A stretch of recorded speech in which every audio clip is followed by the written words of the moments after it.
Yeah, and there's lots of pre-Diwali events happening, including a cooking class this Saturday. And, you know, we talk about the cold weather about to start. I'm thinking it's time for chai. We've got our cardamom in there, and we're putting our black tea in there. We're going to show you how to make authentic chai coming up next on BT. We'll be right back. Listen, we're going to have some fashion ideas coming up later, but you know, we talked about Diwali kicking off on the 17th until the 26th. There's lots of pre-events, reasons that people can get excited, Rashmi, and right now we've created, I guess, the base of our chai. That's right. Now we are supposed to put milk in. Okay. So how much some should we people, put in? Yeah, put some more because some people like very strong and some people like light. And I think so that will be pretty good. Yeah. So we warmed the milk ahead of time just because it needs to heat up, but we had cardamom in there. Yes. And tea. Let's bring that over right now. Yes. There are a couple of different kinds of tea that people can use, right? That's right. Some people like cardamom tea, some people like masala tea, and some people like ginger tea. So there's many type of teas.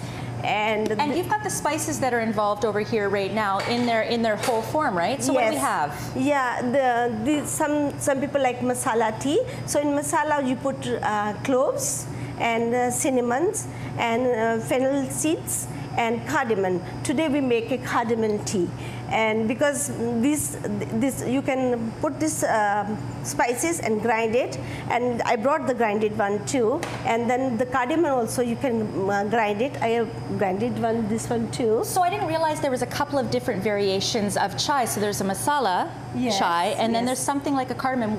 Is a cardamom easier for most people to drink if they're not used to the spices? That's right. Okay. That's true, because it's a very mild flavor, so everybody enjoy more. Masala is a little strong, like I say, like a spices. So that's why some people don't like strong tea with the masala on. Now we used the loose black tea, but people can also use just a bagged tea, right? But you said your mom would never have used a bagged tea. Yes, because back home we love the loose tea, because she said this bagged tea is, I don't want to put paper in the tea, so she didn't like it. Well, you can learn from Rashmi. Of course, the pre-Diwali celebrations are kicking off as we speak right now, including a cooking class here at the Roundhouse, Jody and Riaz. But the festival itself is from the 17th until the 26th. Nothing like good chai in the morning. Thank you very much. Thank you. And time for a little dance as we get ready for Diwali. And I like Christian, our camera guy. He's really getting into it, Gurpreet. He's bouncing a little bit himself. He sure is. So we're going to learn a few bhangra moves. And this is great because people at home, they can do with us right now. Of course, yeah. So let's go through some moves. What's the first one we should do? You know what, we'll start off nice and slow. Okay. We're going to do a move that's called chumar. So you can take your right hand, make a little okay sign and put it up in the air. Okay. And your left hand's going to go on your waist. All right. And just 1 foot at a time, starting with your left, we're going to step and back. Step and back. So what's the significance of this move? Well, this is actually an entire dance on its own. It's sort of been mixed in with bhangra, the way it's done now, but the word chumar is derived from a word that means to sway. Okay. So we're sort of swaying side to side, and we're going to add a little bit of shoulder action in there as well. Love it. Let's go through our next move. Sure. So up next is a move called bhangra itself. So we're going to put our hands up nice and high, and we're going to bend our elbows and our knees at the same time. So 1, 2, 3. This is quite 4. A workout. It is. You know what? We might break a bit of a sweat. I'm just warning you. What's the significance of this move? Well, this move actually, this is basically one of the foundation moves of bhangra. This is one of the first moves I ever teach to my students. And you actually do it with a bit of a bounce. So kind of like a jumping jack, we're going to make it even more tougher and more aerobic. Let's go through our next move. All right, and the last one is my favorite. It's a move called jafa. And what you're going to do is you're going to do these double kicks, almost like playing soccer, on each side with a bit of a bounce. And we're going to add some hands in. So we're going to drop our hands down and up. I love it. You're a great instructor. Why, thank you. Let's do our final move. And Rashmi, let's bring her in because she's going to do some more cooking with us later. Lots of pre-Diwali festival events happening right now. But Diwali actually, let's go into it. Diwali actually kicks off. Ready? It's party time, people. 17th to the 26th, Michelle. This is the party move. I can do this one here. Here you go, hands up.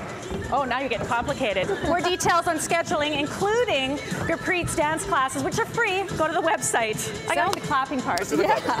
Sounds good, Dawn. You're quite coordinated. Add a little spin. Oh, spin. Well, speaking of the ultimate experience, Diwali is just around the corner, and we are going to talk about a very traditional dish and show you how to actually make and pick the proper piece of okra. And what exactly is Diwali? Those details coming up after the break. Yeah, exactly. Diwali actually kicks off on the 17th, runs until the 26th. And you know, Rashmi, we talk about it being a party, but there's actually a bigger significance. What exactly is Diwali? Yeah, Diwali is a victory over the evil. So definitely when you have a victory, you celebrate. You celebrate with lights and with sweets and with dancing and all these things. So that's how we do this. And it is a winter festival. We've got some very traditional light holders or candle holders. Yes. And you said even just the fact that we're so dark in the winter, being able to brighten up as well. Yeah, because if it is so, winter nights are always darker.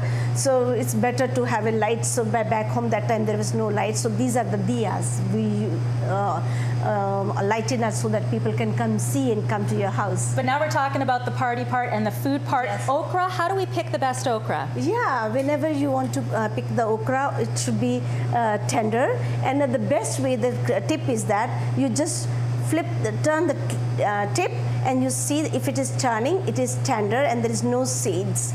So because we are making a stir fry, so after picking up, you bring home and wash it and make it dry. Make sure it's dry, and this is the stage of dry. And then you cut the head and the back part, and then you make a slit.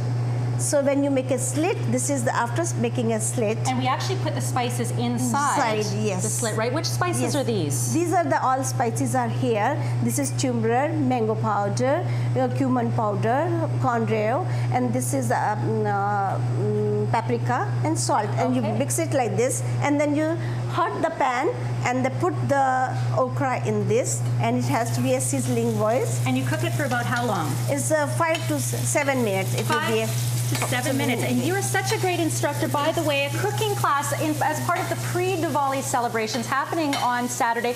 Diwali itself actually happens from the 17th to the 26th. More details on scheduling, go to the website. But Jody and Riaz, this is what it looks like in about 5 to 7 minutes. A beautiful okra dish from Rashmi. Thank you. Thank you. Mind you, I've been treated very well. We've had some food, we've had some dance, and coming up next, what to wear if you're attending perhaps Diwali. We are going to teach you how to tie a sari coming up next on BT. We'll be right back. Exactly, from the 17th until the 26th, although there's lots of pre-Diwali events happening right now. And Vanita, for anybody that's attending any special Indian celebration, whether it's a wedding or Diwali, is it appropriate for anyone to wear a sari? Of course. It doesn't matter Indian or not. It doesn't matter who you are. The clothing is flattering to everybody, and it's so appropriate. Excellent. And there are 80 ways. 80 ways. To tie a sari. Yes. Show us the most simple way. So this is called the Nivi style, and it's the most common way that saris are tied. So first of all, I have this very flattering petticoat on right now. You're working it. Get that sari on me. So a lot of people don't know that the petticoat is actually what holds the sari up itself. So it's underneath, and it may not look exactly the way you want it to right now, but the finished product is going to be much better. Okay. What you normally do is you start with the petticoat, you tie it real tight, and then you just start folding in the sari into the actual petticoat. Now, would someone normally have another person tying their sari, or would this be something as you get more? So if you know how to tie your own, you would tie your own. Okay. But if not, then you could have someone else tie it for you. A lot of times when people go to parties, they go to a salon or something of that nature, and they get it tied for themselves by someone else. Okay, what are you doing right now? What I'm going to do is the last part of the sari. So a sari normally is about 4 to 9 yards. Okay. The last 3 yards is called the palla or the pallu, depending on which language you speak. Now, as you keep tying that, there are so many things that are happening during Diwali, right? There's so many things. So we have October 17th is our big kickoff. It's called the Indie Glam Fashion Social. It's going to be a dinner dance taking place at Crown Palace Banquet Hall in Surrey. As well, we'll have a fashion show by Crossover Bollywood Se, a great designer, great local designer. And it'll be a great event. Tickets are $45. They're available on our website, diwalifest.ca.